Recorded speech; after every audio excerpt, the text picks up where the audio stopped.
আপনার কাছে যদি চিংড়ি মাছের মাথা এবং লাউয়ের খোসা থাকে তখন এই জিনিসগুলো কখনো ফালাইবেন না।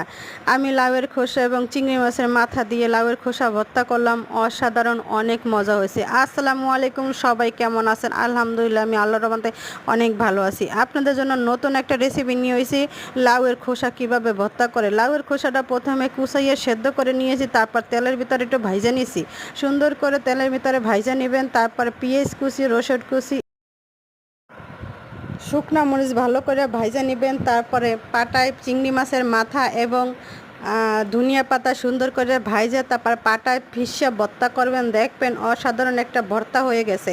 এই ভর্তা দিয়ে আপনি পেট ভরে গরম গরম ভাত খাইতে পারবেন। যাদের মুখে রুচি নাই দেখবেন এই ভর্তা দিয়ে ভাত খাবেন, অনেক অনেক মজা লাগবে। দেখেন, একটা ভিডিও বানাইতে হলে অনেক কষ্ট করতে হয়।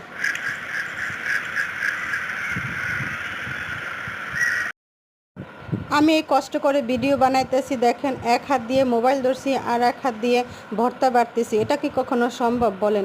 ইতিমধ্যে আমার ভর্তা বানানো শেষ। আর এরকমের ভিডিও বানাইতে খুবই কষ্ট হয়, কারণ আমার স্ট্যান্ড নাই, আমার মানে ভিডিও করার মতন অন্য তেমন কিছুই নাই। যাই হোক, তারপর আমি কষ্ট করে ছোটোখাটো ভিডিও দিচ্ছি, আপনারা আমার পাশে আছেন, এর জন্য নিজেকে অনেক ধন্য মনে করতেছি।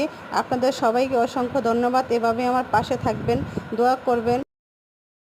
দোয়া করবেন আমি যেন অনেক দূর যেতে পারি, আমি যেন ভিডিও নিয়ে অনেক দূর যেতে পারি। আর আমার এই ভর্তা রেসিপিটা কেমন হয়েছে সবাই প্লিজ কমেন্ট করে জানাবেন। এভাবে ভর্তা করে খেয়ে দেখবেন, ও সত্যিই অসাধারণ, মাশাআল্লাহ, খুব সুন্দর একটা ভর্তা হয়েছে।